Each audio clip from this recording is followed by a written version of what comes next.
Lecture du livre du prophète Amos. Écoutez ceci, vous qui écrasez le malheureux pour anéantir les humbles du pays, car vous dites « Quand donc la fête de la nouvelle lune sera-t-elle passée pour que nous puissions vendre notre blé? Quand donc le sabbat sera-t-il fini pour que nous puissions écouler notre froment? Nous allons diminuer les mesures, augmenter les prix et fausser les balances. Nous pourrons acheter le faible pour un peu d'argent, le malheureux pour une paire de sandales. Nous vendrons jusqu'au déchet du froment. Le Seigneur le jure par la fierté de Jacob. Non, jamais je n'oublierai aucun de leurs méfaits. De quels méfaits parle Amos? Il s'agit des méfaits des gens qui ne cherchent qu'à s'enrichir aux dépens des autres. Amos est un prophète du 8e siècle avant Jésus-Christ, à l'époque où la terre d'Israël est partagée en 2 royaumes. Petit berger d'un village du sud, Tekoa, près de Bethléem, il a été choisi par Dieu pour aller prêcher dans le royaume du nord, qu'on appelle aussi la Samarie, du nom de sa capitale. Nous sommes sous le règne de Jéroboam II, vers 750 avant Jésus-Christ. Un règne faste à tout point de vue. La Samarie traverse une période de prospérité économique et logiquement, c'est le niveau de vie de toute la population qui devrait s'améliorer.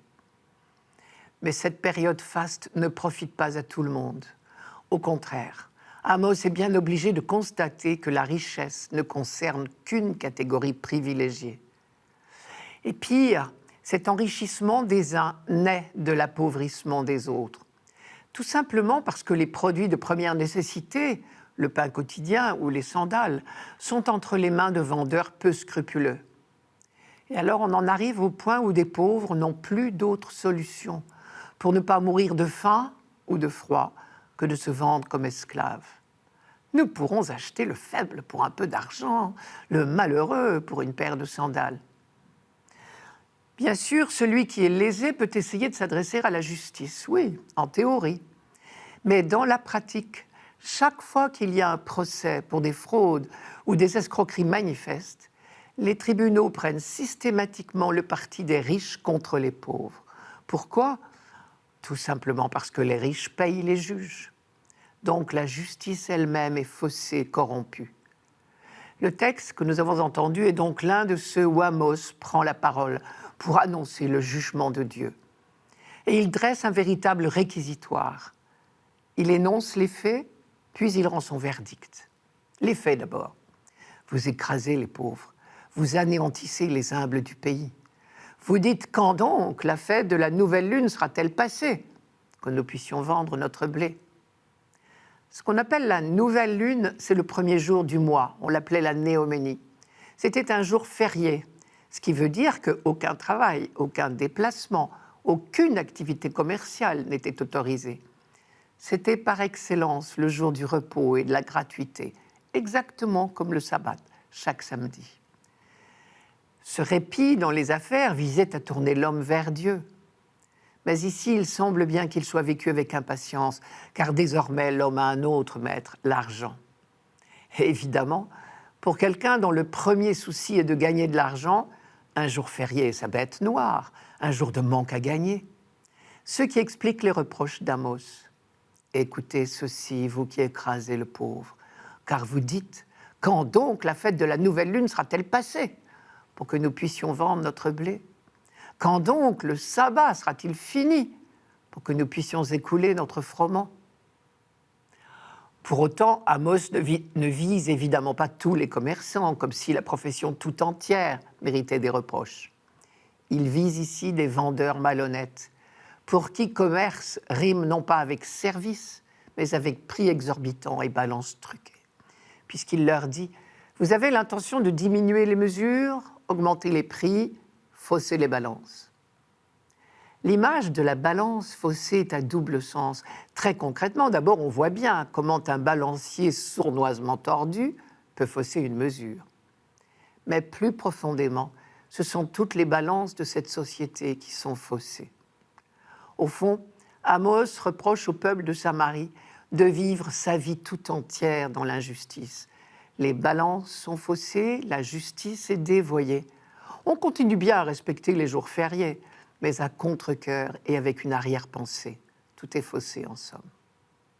Et voici le jugement. Le Seigneur le jure par la fierté d'Israël, jamais je n'oublierai aucun de leurs méfaits.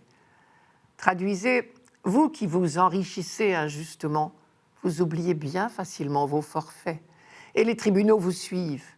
Mais le Seigneur vous déclare, ce sont des choses que l'on ne doit pas oublier. Vous ne devez pas vous habituer à l'injustice. Pour autant, ne faisons pas dire à ce texte ce qu'il ne dit pas.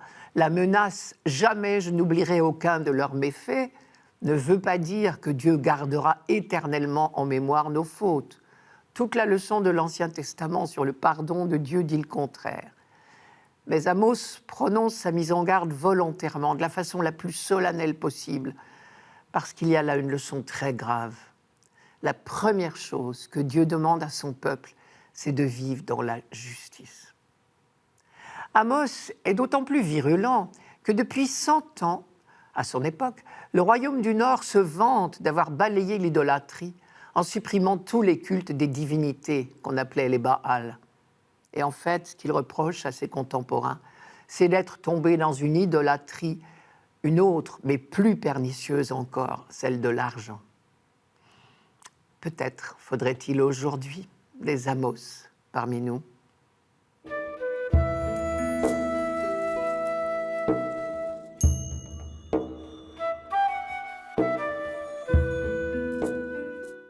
Psaume 112.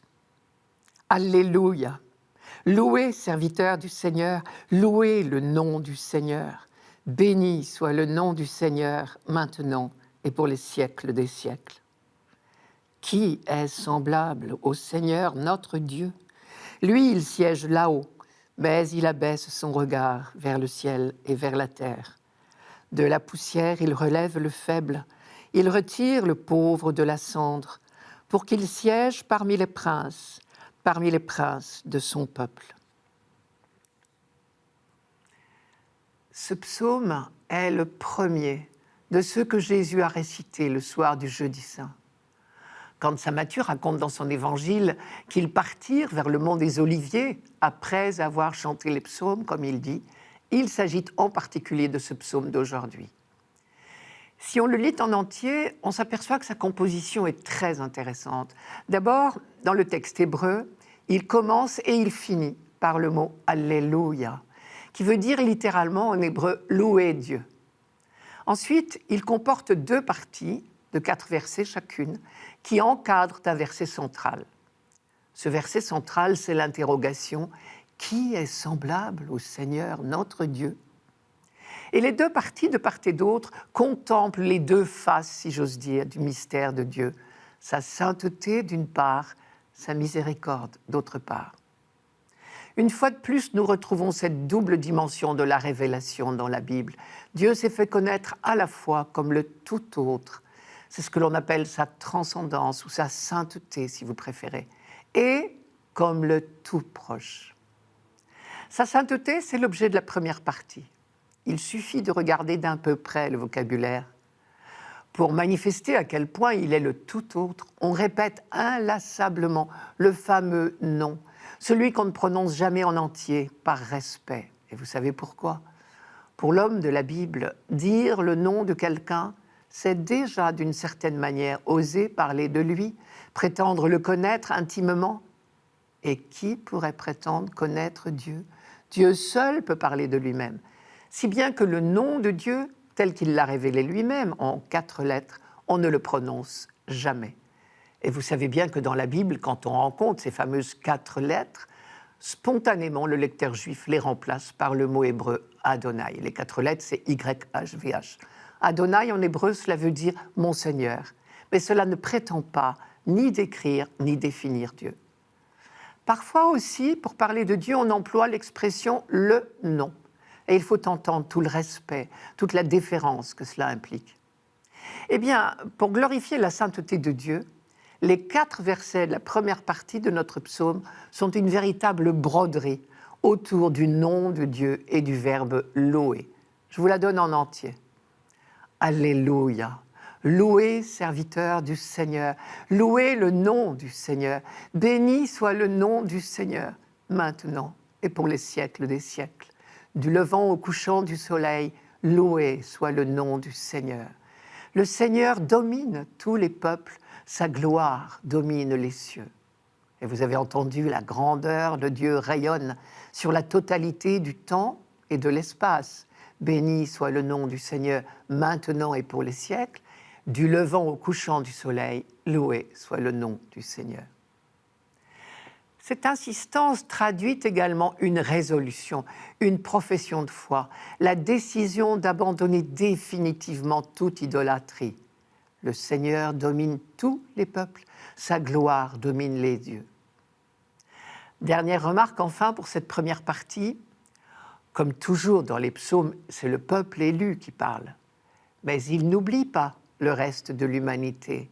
Le Seigneur domine tous les peuples. Puis vient le verset central. Qui est semblable au Seigneur notre Dieu ? Sous-entendu, la grande découverte, c'est que le Dieu de gloire qu'on vient de louer est tout autant le Dieu de miséricorde. Lui, il siège là-haut, mais il abaisse son regard vers le ciel et vers la terre. Et la fin de la deuxième partie détaille la miséricorde de Dieu, son action auprès des plus petits, des plus pauvres. De la poussière, il relève le faible, il retire le pauvre de la cendre. Et en particulier, parmi les faibles et les pauvres, on comptait la femme stérile, qui vivait dans la crainte continuelle d'être répudiée. Et c'est l'objet du dernier verset que je vous le donne. Il installe en sa maison la femme stérile, heureuse mère au milieu de ses fils. Et ici, il y a un jeu de mots, car en hébreu, le mot maison veut aussi dire descendance. Sarah, la femme d'Abraham, a connu ce miraculeux renversement de situation. Rachel également. Et on imagine sans peine l'éblouissement de celle qui a cru être stérile à tout jamais et qui se retrouve quelques années plus tard avec sa maison remplie d'enfants. La Bible se plaît à noter de tels renversements de situation, car rien n'est impossible à Dieu. On le sait bien, c'est même le leitmotiv des croyants. Le Magnificat de la Vierge Marie est tout plein de cette certitude confiante. Il s'est penché sur son humble servante. Désormais, tous les âges me diront bienheureuse.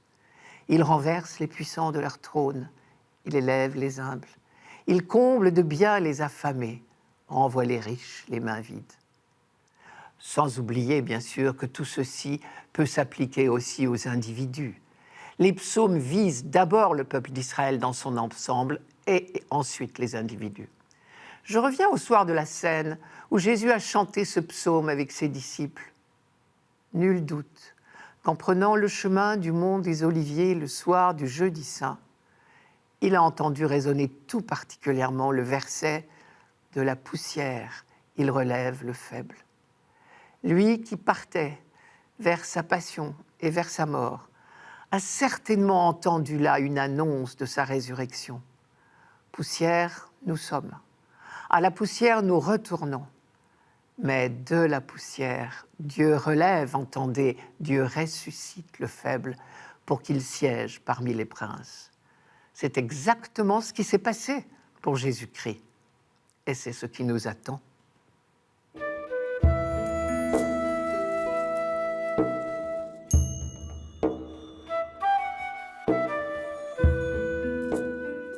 Lecture de la première lettre de saint Paul apôtre à Timothée. Bien-aimé, j'encourage avant tout à faire des demandes, des prières, des intercessions et des actions de grâce pour tous les hommes, pour les chefs d'État et tous ceux qui exercent l'autorité, afin que nous puissions mener notre vie dans la tranquillité et le calme, en toute piété et dignité. Cette prière est bonne et agréable à Dieu notre Sauveur, car il veut que tous les hommes soient sauvés et parviennent à la pleine connaissance de la vérité. En effet, il n'y a qu'un seul Dieu. Il n'y a aussi qu'un seul médiateur entre Dieu et les hommes, un homme, le Christ Jésus, qui s'est donné lui-même en rançon pour tous. Au temps fixé, il a rendu ce témoignage, pour lequel j'ai reçu la charge de messager et d'apôtre. Je dis vrai, je ne mens pas, moi qui enseigne aux nations la foi et la vérité. Je voudrais donc qu'en tout lieu, les hommes prient en élevant les mains, saintement, sans colère ni dispute. Il y a au milieu de ce texte une phrase qui résume toute la Bible, une phrase de lumière, si j'ose dire. Je vous la rappelle. Dieu, notre Sauveur, veut que tous les hommes soient sauvés et arrivent à connaître pleinement la vérité. Elle est au centre de ce texte, mais elle est aussi au centre de la pensée de Paul. Et surtout, elle est le centre, la chose la plus importante de toute l'histoire de l'humanité. Dieu, notre Sauveur, veut que tous les hommes soient sauvés. Tous les mots comptent. Dieu veut, c'est le mystère de sa volonté, ce dessein bienveillant qu'il a d'avance arrêté en lui-même pour mener les temps à leur accomplissement, comme dit la lettre aux Éphésiens. La volonté de Dieu est une volonté de salut. Et cette volonté de Dieu concerne tous les hommes. Dieu, notre Sauveur, veut que tous les hommes soient sauvés. Visiblement, Paul veut insister très fort sur la dimension universelle du projet de Dieu. Je reprends ces expressions. Dieu veut que tous les hommes soient sauvés. J'insiste pour qu'on fasse des prières pour tous les hommes. Le Christ lui-même s'est donné en rançon pour tous les hommes. Je reprends notre fameuse phrase parce qu'elle nous donne la définition du salut. Dieu, notre Sauveur, veut que tous les hommes soient sauvés et arrivent à connaître pleinement la vérité. On sait bien que dans ce genre de phrase, le mot « et » peut être remplacé par « c'est-à-dire ». Il faut donc entendre « Dieu veut que tous les hommes soient sauvés, c'est-à-dire arrivent à connaître pleinement la vérité ». Et qu'est-ce que la vérité ? C'est que Dieu nous aime et est sans cesse auprès de nous pour nous combler de son amour. Être sauvé, c'est connaître cette vérité, non pas d'une manière intellectuelle, mais connaître à la manière biblique, c'est-à-dire en vivre, seul laisser aimer et combler. Tant que les hommes ne connaissent pas l'amour de Dieu pour eux, tant qu'ils n'en vivent pas, ils sont comme prisonniers. Le Christ est venu justement pour les libérer, d'où l'expression « il s'est donné en rançon ». Chaque fois que nous rencontrons ce mot « rançon », nous pouvons le remplacer par le mot « libération ». Le Christ est venu pour annoncer en parole et en acte l'amour de Dieu pour tous les hommes. Croire à cet amour, vivre de cet amour, c'est être sauvé. Alors, la vraie prière, celle que Dieu peut accepter, comme dit Paul, c'est parler à Dieu de son projet, c'est entrer dans son projet, nous en imprégner, pour être capable ensuite de répandre la nouvelle comme une traînée de poudre. Dans ce sens-là, on peut comparer la messe du dimanche à une réunion de chantier, la réunion de chantier du royaume. Sur un chantier de construction, on fait le point régulièrement sur l'avancement des travaux. Et bien de la même manière, les chrétiens se réunissent tous les dimanches pour faire le point sur l'avancement du chantier de Dieu. Et à en croire cette lettre à Timothée, le chantier de Dieu, c'est très clair, il est à la dimension de l'univers tout entier. Et c'est bien pour cela que la prière appelée autrefois prière des fidèles s'appelle aujourd'hui prière universelle. Les deux termes devraient être équivalents. La prière des fidèles, cela veut dire la prière de ceux qui ont la foi, c'est-à-dire ceux qui ont assez de foi pour croire que Dieu veut que tous les hommes soient sauvés. Sûrs de cette foi, sûrs de l'amour de Dieu pour l'humanité tout entière, nous prions le Père. Le texte officiel précise bien qu'il s'agit d'une prière de supplication. Mais il ne s'agit pas de mettre Dieu au courant des besoins du monde, comme s'il fallait lui apprendre quelque chose. Il s'agit d'une éducation de notre propre regard. Nous apprenons à regarder le monde avec les yeux de Dieu. Les meilleurs outils pour préparer la prière universelle, ce sont le livre de la parole de Dieu dans une main et dans l'autre, le journal qui nous tient au courant de l'actualité sur tous les continents. Ainsi armés, nous pourrons entendre l'Esprit nous souffler ce dont le monde a besoin et dans quel sens orienter nos efforts pour le transformer. Dernière remarque, on a ici une superbe description de ce qu'était la prière juive, bien avant la prière chrétienne. Telle qu'on peut la découvrir dans l'Ancien Testament, elle est faite exactement comme dit saint Paul, de demande, d'intercession et d'action de grâce pour tous les hommes. Bien sûr, on n'a pas attendu le Nouveau Testament ni pour prier, ni pour demander, ni pour rendre grâce, ni pour savoir que le projet de Dieu concerne l'humanité tout entière. L'Esprit Saint avait déjà soufflé aux prophètes de l'Ancien Testament que Dieu veut que tous les hommes soient sauvés, c'est-à-dire arrivent à connaître pleinement la vérité.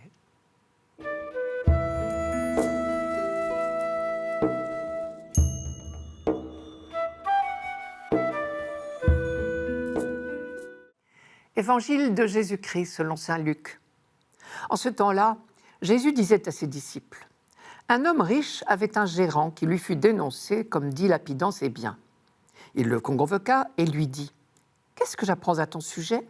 Rends-moi les comptes de ta gestion, car tu ne peux plus être mon gérant. » Le gérant se dit en lui-même : « Que vais-je faire, puisque mon maître me retire la gestion ? Travailler la terre, je n'en ai pas la force. Mendier, j'aurais honte.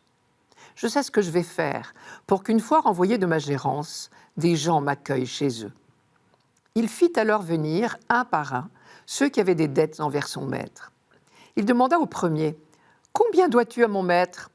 Il répondit : « 100 barils d'huile. » Le gérant lui dit : « Voici ton reçu, vite assieds-toi et écris 50. » Puis il demanda à un autre : « Et toi, combien dois-tu » Il répondit : « 100 sacs de blé. » Le gérant lui dit : « Voici ton reçu, écris 80. » Le maître fit l'éloge de ce gérant malhonnête, car il avait agi avec habileté.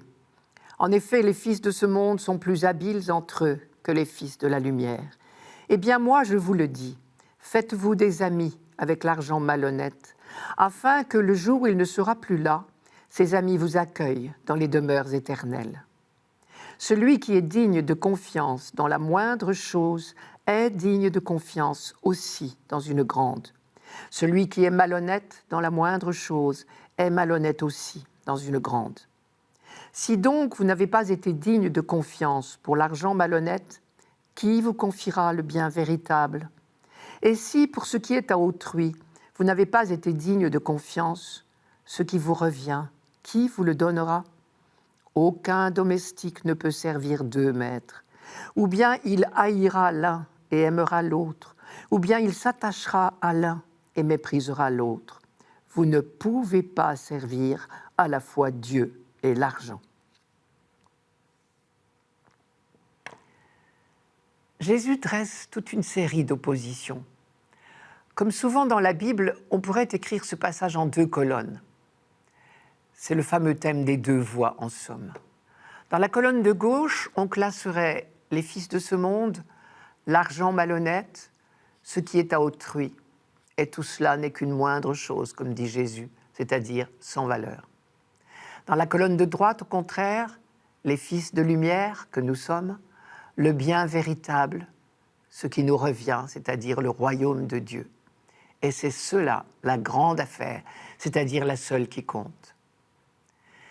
Toutes ces oppositions n'ont qu'un but, nous faire découvrir que l'argent n'est qu'une tromperie et que consacrer sa vie à faire de l'argent, comme on dit, c'est faire fausse route. C'est aussi grave que l'idolâtrie que les prophètes ont tellement pourchassée. Dans la phrase « Vous ne pouvez pas servir à la fois Dieu et l'argent », le mot « servir » a un sens religieux, bien sûr. Il n'y a qu'un seul Dieu, ne vous faites pas d'idole, car toute idolâtrie fait de vous un esclave. Dieu seul libère. Tout l'Ancien Testament nous l'a appris, les idoles à service. Or, l'argent peut fort bien devenir une idole, c'est-à-dire devenir une fin en soi et non plus un moyen. Quand on est obsédé par l'envie de gagner de l'argent, on devient vite esclave. Bientôt, nous n'aurons plus le temps de penser à autre chose. se méfier de ce qu'on possède, pour ne pas être possédé, dit la sagesse populaire. Et c'est un bon principe. Et justement, le sabbat a été fait entre autres pour cela. Retrouver une fois par semaine le goût de la gratuité. C'est une manière de rester libre. L'argent est malhonnête, nous dit Jésus, c'est-à-dire trompeur, et il l'est de deux manières. D'abord, il nous fait croire qu'il nous assurera le bonheur. Mais viendra bien un jour, pourtant, où il nous faudra tout laisser. Dans la phrase de Jésus, « Faites-vous des amis avec l'argent malhonnête, afin que le jour où il ne sera plus là », la formule « il ne sera plus là » est une allusion à la mort, j'imagine. Ensuite, l'argent nous trompe quand nous croyons qu'il nous appartient à nous tout seuls.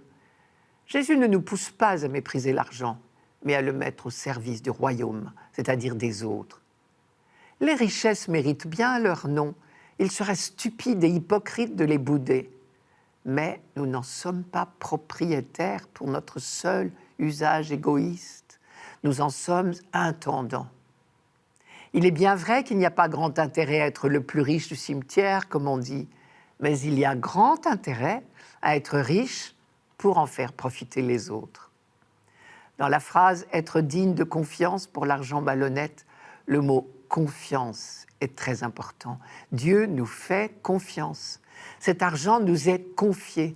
Nous en sommes intendants, responsables. Toutes nos richesses, de tous ordres, nous sont confiées comme à des intendants, pour que nous les partagions, pour que nous les transformions en bonheur pour ceux qui nous entourent. Alors on comprend mieux la parabole précédente. Cet intendant menacé de licenciement et qui fait une dernière fois des cadeaux avec l'argent de son patron pour se faire des amis qui le lui rendront. Il est parfaitement malhonnête. Mais il a su trouver très vite une solution audacieuse, astucieuse pour assurer son avenir.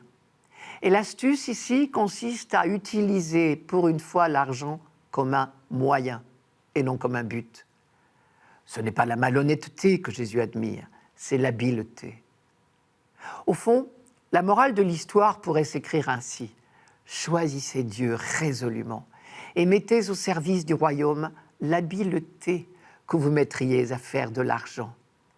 Les fils de la lumière savent que l'argent n'est qu'une toute petite affaire. C'est le royaume qui est la grande affaire. Ils ne servent pas l'argent comme on sert une divinité. Ils le mettent au service du royaume.